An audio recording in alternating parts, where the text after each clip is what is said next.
Kenapa ada orang yang begitu mudah bercerita hal paling pribadi kepada seseorang, tetapi begitu tertutup kepada orang lain? Padahal kedekatannya sama, intensitas komunikasinya mirip.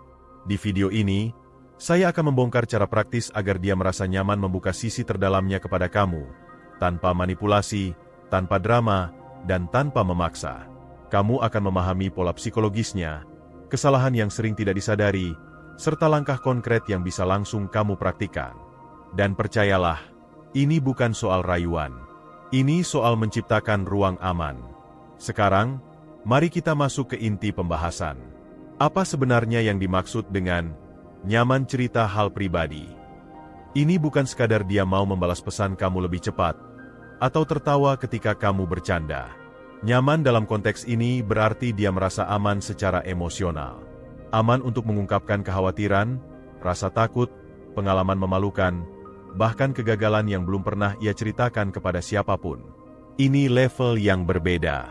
Dan kenyamanan seperti ini tidak muncul karena wajah tampan, status sosial, atau seberapa sering kamu mentraktirnya. Ini muncul karena kualitas interaksi. Mengapa sebagian orang begitu sulit terbuka?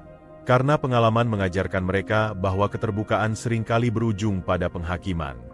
Data dari survei Kementerian Pemberdayaan Perempuan dan Perlindungan Anak beberapa tahun terakhir menunjukkan bahwa banyak individu, terutama perempuan, enggan bercerita tentang masalah pribadi karena takut diremehkan atau tidak dipercaya. Ini menunjukkan satu hal penting. Ketakutan terbesar dalam keterbukaan bukanlah rahasia itu sendiri, melainkan respons yang diterima setelahnya. Sekarang saya ingin kamu refleksi sebentar. Pernahkah kamu bercerita sesuatu yang sensitif? Lalu orang di depanmu justru memberi nasihat panjang tanpa diminta? Atau lebih parah, membandingkan dengan orang lain? Saat itu mungkin kamu merasa tidak didengar. Disitulah kuncinya. Banyak orang gagal membuat orang lain nyaman karena terlalu cepat ingin menjadi pahlawan penyelamat. Padahal yang dibutuhkan seringkali hanya satu hal, didengar. Secara psikologis, manusia memiliki kebutuhan dasar untuk diakui. Psikolog Abraham Maslow menjelaskan dalam hierarki kebutuhannya bahwa rasa memiliki dan diterima merupakan kebutuhan fundamental setelah kebutuhan fisik dan keamanan. Artinya, sebelum seseorang mau membuka sisi pribadinya, ia harus yakin bahwa kamu tidak mengancam identitasnya. Kalau setiap ceritanya kamu potong, koreksi, atau arahkan sesuai logikamu, maka secara tidak sadar kamu sedang menunjukkan bahwa versinya tidak cukup valid. Lalu bagaimana memulainya? Mulai dari kehadiran. Bukan hanya hadir secara fisik, tetapi hadir secara mental. Ketika dia bercerita, letakkan ponselmu. Jangan sambil menggulir layar. Jangan sambil menonton sesuatu. Kontak mata yang stabil dan bahasa tubuh terbuka memberi sinyal kuat bahwa kamu benar-benar memperhatikan. Dalam komunikasi nonverbal, lebih dari setengah pesan disampaikan melalui ekspresi dan gestur. Kalau tubuhmu terlihat tidak tertarik, otaknya menangkap sinyal bahaya. Kemudian, kuasai seni diam. Ini terdengar sederhana, tetapi sangat jarang dipraktikkan. Diam bukan berarti pasif. Diam berarti memberi ruang. Ketika dia berhenti berbicara beberapa detik, jangan langsung mengisi kekosongan. Biarkan. Kadang jeda itu adalah momen dia sedang mengumpulkan keberanian untuk mengatakan sesuatu yang lebih dalam. Jika kamu terburu-buru menyela, kamu memotong proses emosionalnya. Selanjutnya, gunakan pertanyaan terbuka. Bukan pertanyaan yang jawabannya ya atau tidak. Misalnya, daripada bertanya, "Kamu sedih ya?" Lebih baik katakan, "Apa yang paling mengganggu pikiranmu saat itu?" Pertanyaan seperti ini memberi ruang eksplorasi. Ia merasa ceritanya penting untuk digali, bukan sekadar dikonfirmasi. Ini membuatnya merasa dihargai. Namun ada kesalahan umum yang sering dilakukan. Banyak orang mengira kedekatan dibangun dengan cepat berbagi rahasia pribadi juga. Padahal keterbukaan itu bertahap. Jika kamu langsung menceritakan trauma terdalam di awal perkenalan, itu bukan membangun kepercayaan, melainkan membebani. Kepercayaan dibangun seperti menabung. Sedikit demi sedikit, konsisten, dan berulang. Di konteks Indonesia, kita juga hidup dalam budaya yang cukup kolektif. Artinya, opini keluarga dan lingkungan sering memengaruhi keputusan pribadi.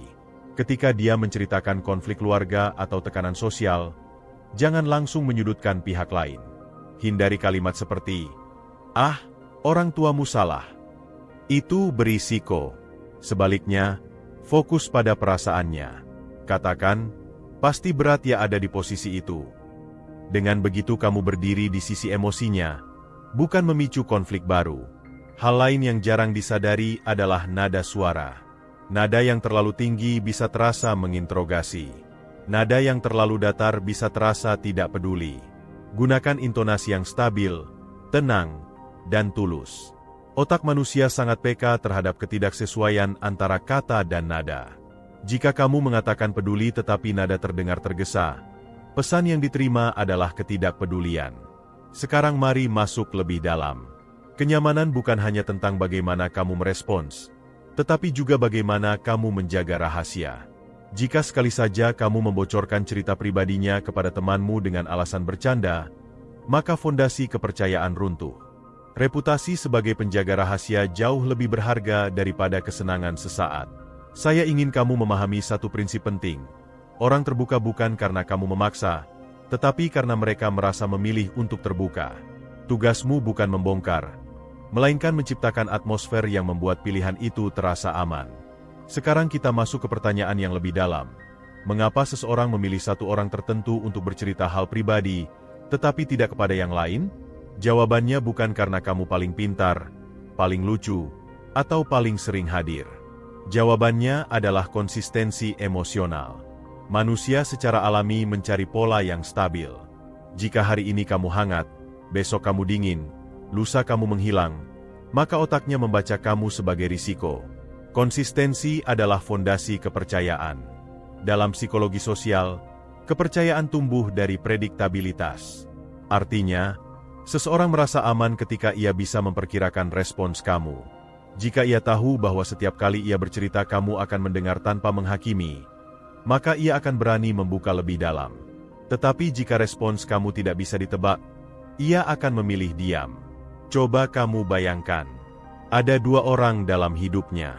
Yang pertama sering memberi perhatian, tetapi kadang juga mengejek ketika sedang bercanda. Yang kedua mungkin tidak terlalu ekspresif, tetapi selalu stabil dan menghormati batasan. Secara jangka panjang, siapa yang lebih mungkin ia pilih untuk bercerita? Hampir selalu yang kedua, karena stabilitas lebih penting daripada sensasi. Selanjutnya, pahami konsep validasi emosional. Validasi bukan berarti menyetujui semua tindakannya. Validasi berarti mengakui bahwa perasaannya masuk akal dari sudut pandangnya. Misalnya, ketika ia merasa kecewa karena tidak dihargai di tempat kerja, jangan langsung berkata, "Ah, itu biasa saja." Kalimat itu mematikan perasaan. Sebaliknya, katakan, "Saya bisa mengerti kenapa kamu merasa begitu." Perhatikan perbedaannya. Kamu tidak menghakimi, kamu juga tidak membesar-besarkan. Kamu mengakui. Dalam konteks masyarakat Indonesia, banyak orang tumbuh dengan pola asuh yang menekan ekspresi emosi. Kalimat seperti, "Jangan cengeng," atau "Tidak usah dipikirkan," sering terdengar sejak kecil. Akibatnya, ketika dewasa mereka tidak terbiasa mengungkapkan perasaan. Jadi ketika ada orang yang benar-benar mendengarkan tanpa meremehkan, itu terasa langka. Dan kelangkaan menciptakan nilai. Namun ada satu jebakan besar yang harus kamu hindari, rasa ingin tahu yang berlebihan. Bertanya itu baik, tetapi mengorek terlalu dalam sebelum waktunya bisa terasa seperti interogasi. Kuncinya adalah mengikuti ritme. Jika ia berhenti pada satu titik, jangan paksa melanjutkan. Hormati batasnya.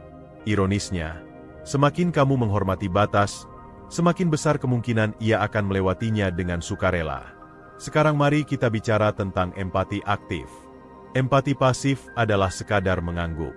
Empati aktif adalah mengulang inti ceritanya dengan bahasamu sendiri untuk memastikan kamu benar-benar memahami. Contohnya, jadi yang membuat kamu paling terluka bukan ucapannya, tapi cara dia mengatakannya. Benar begitu.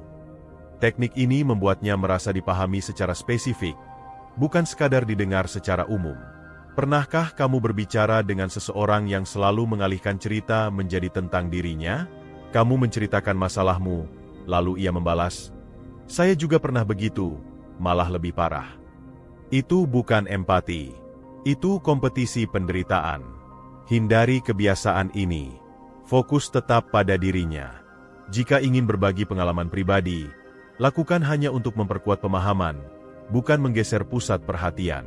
Ada satu lagi faktor penting, waktu. Kedekatan emosional membutuhkan repetisi interaksi berkualitas.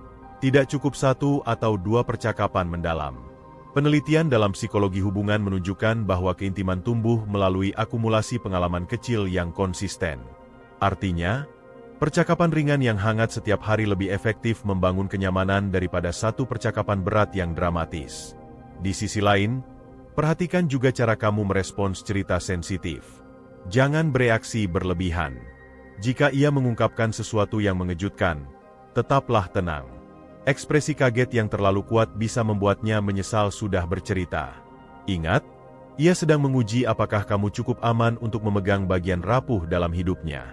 Kamu juga perlu membangun citra sebagai pribadi yang tidak mudah menghakimi orang lain. Jika dalam obrolan sehari-hari kamu sering membicarakan keburukan orang lain, maka secara tidak sadar ia akan berpikir, jika suatu saat saya melakukan kesalahan, mungkin saya juga akan dibicarakan. Jadi jagalah integritas dalam percakapan kecil, karena itu membentuk persepsi besar. Kemudian, penting untuk menunjukkan bahwa kamu menghargai kerahasiaan tanpa harus menyatakannya berulang kali. Cukup dengan sikap. Misalnya, jika ia pernah bercerita sesuatu dan kamu tidak pernah membawanya kembali sebagai bahan candaan atau sindiran, itu sudah cukup membangun reputasi. Kepercayaan bukan dibangun oleh janji, tetapi oleh bukti perilaku. Sekarang saya ingin kamu berpikir lebih jauh. Apakah kamu benar-benar siap mendengar kebenaran yang mungkin tidak sesuai dengan harapanmu? Banyak orang ingin pasangannya terbuka, tetapi hanya jika ceritanya menyenangkan. Ketika yang muncul adalah masa lalu, kesalahan, atau trauma, mereka justru berubah sikap. Jika kamu belum siap menerima sisi gelapnya, maka jangan berharap ia membuka sisi terang terdalamnya. Kenyamanan emosional ibarat rumah. Fondasinya adalah konsistensi, dindingnya adalah empati, atapnya adalah kerahasiaan. Jika salah satu runtuh, seluruh bangunan goyah. Sekarang kita masuk ke level yang lebih strategis. Kamu sudah memahami pentingnya konsistensi, empati, dan validasi. Tetapi bagaimana menciptakan momen yang secara alami membuat dia ingin berbicara lebih dalam? Jawabannya adalah suasana dan timing. Manusia lebih mudah terbuka ketika sistem pertahanannya menurun. Ini biasanya terjadi dalam suasana yang tenang, tidak terburu-buru, dan minim distraksi. Percakapan serius jarang berhasil di tengah keramaian, atau saat salah satu pihak sedang lelah. Jika kamu ingin percakapan mendalam, pilih momen yang tepat. Misalnya setelah makan malam santai, saat berjalan berdua, atau ketika suasana sedang reflektif. Lingkungan memengaruhi kedalaman cerita. Ada fenomena menarik dalam psikologi komunikasi. Orang cenderung lebih terbuka ketika aktivitas fisik ringan dilakukan bersamaan, seperti berjalan atau duduk berdampingan, bukan saling berhadapan seperti wawancara. Posisi berdampingan menurunkan tekanan tatapan langsung dan membuat percakapan terasa lebih alami. Coba perhatikan, banyak obrolan jujur terjadi di dalam mobil atau saat perjalanan jauh. Itu bukan kebetulan. Selanjutnya, gunakan teknik berbagi bertahap.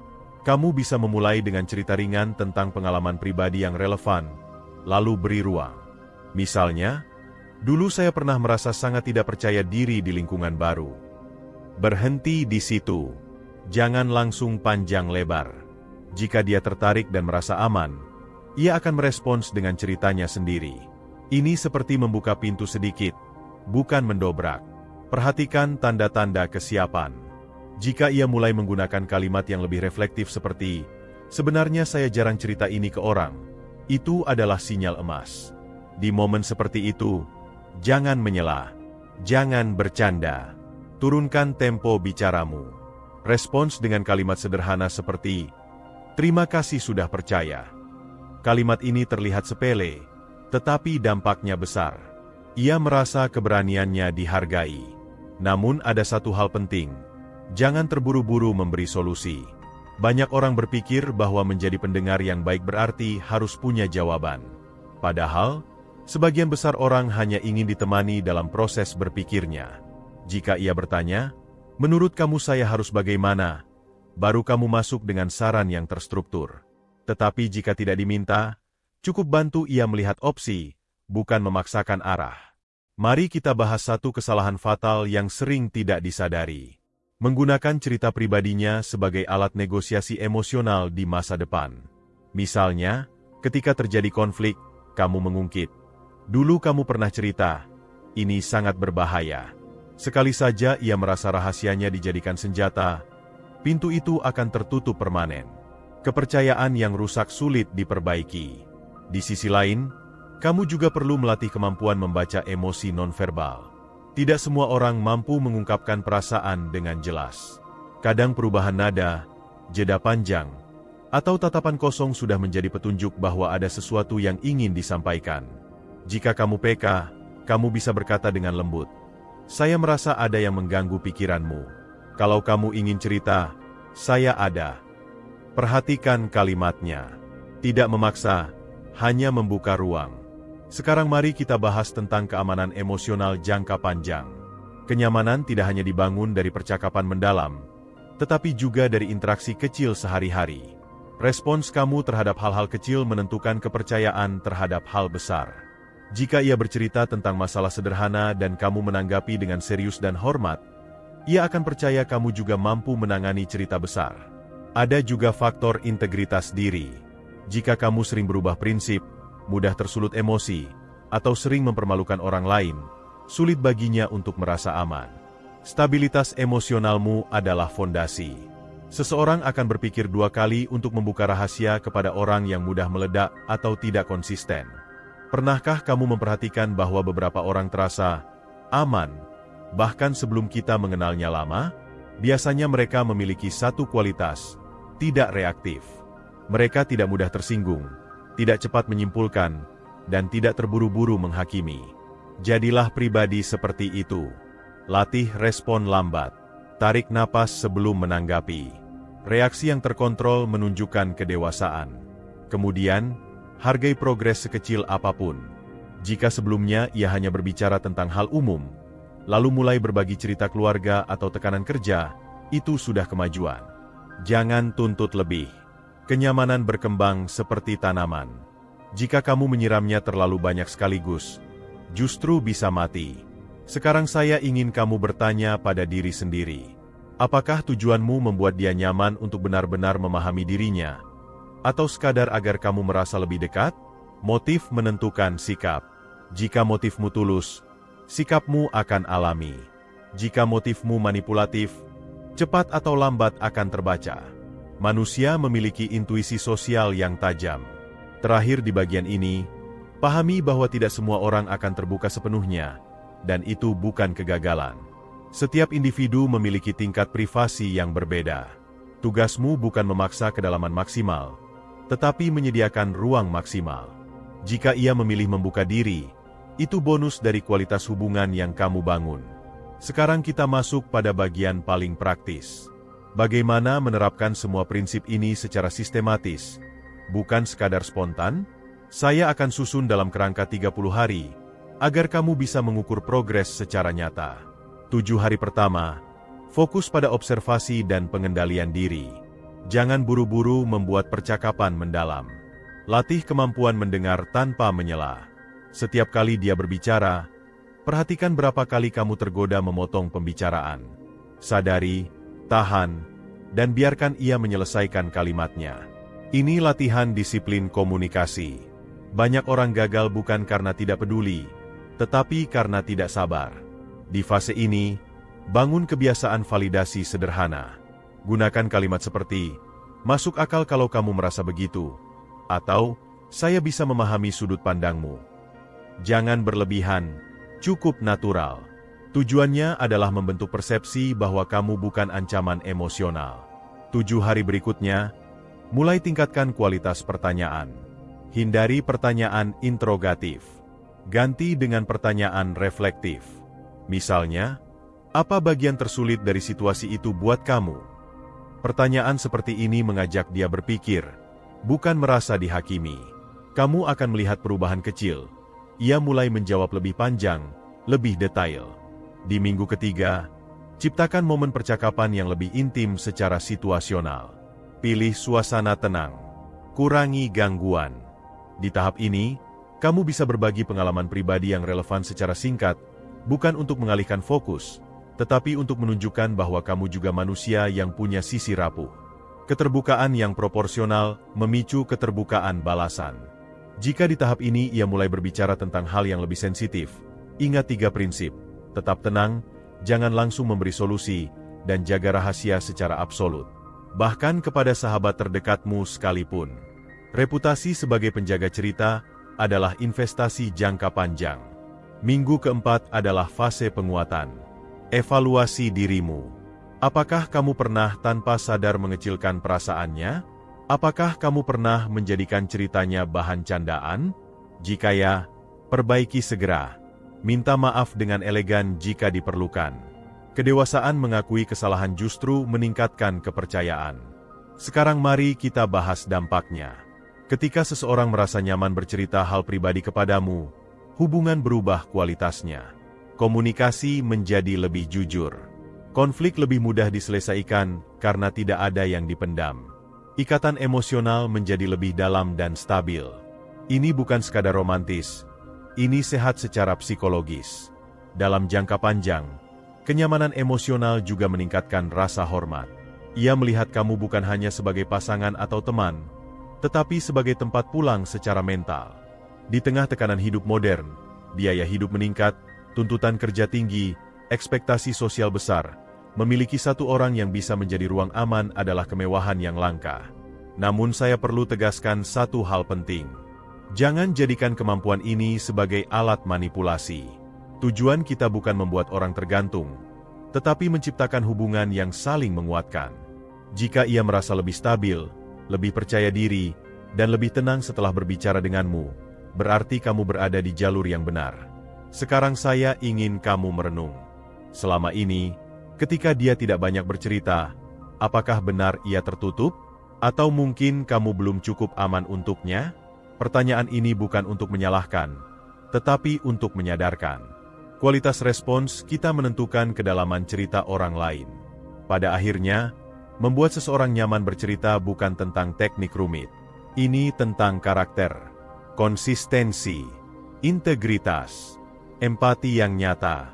Jika kamu membangun kualitas itu, keterbukaan akan datang sebagai konsekuensi alami. Sekarang kita simpulkan dengan jernih. Membuat dia nyaman bercerita hal pribadi bukan soal rayuan, bukan soal kata-kata manis, dan bukan soal kedekatan instan. Ini soal menciptakan rasa aman. Aman karena kamu konsisten. Aman karena kamu tidak menghakimi. Aman karena kamu menjaga rahasia. Aman karena kamu tidak reaktif dan tidak memanfaatkan kelemahannya. Kita sudah membahas apa itu kenyamanan emosional, mengapa itu sulit dibangun, bagaimana membentuknya melalui konsistensi dan empati, hingga langkah praktis 30 hari untuk menerapkannya. Intinya sederhana tetapi dalam. Jadilah ruang yang stabil di tengah dunia yang sering tidak stabil. Ketika orang lain sibuk menilai, kamu mendengar. Ketika orang lain bereaksi, kamu menenangkan. Ketika orang lain membocorkan, kamu menjaga. Sekarang keputusan ada di tangan kamu. Apakah kamu ingin sekadar dekat di permukaan, atau benar-benar hadir di kedalaman hidupnya? Mulailah dari percakapan berikutnya. Dengarkan lebih lama, respon lebih tenang, validasi lebih tulus, dan biarkan kepercayaan tumbuh secara alami. Kalau kamu merasa video ini membuka wawasan baru, jangan lupa tekan like, tinggalkan komentar, dan subscribe agar kamu tidak ketinggalan pembahasan berikutnya.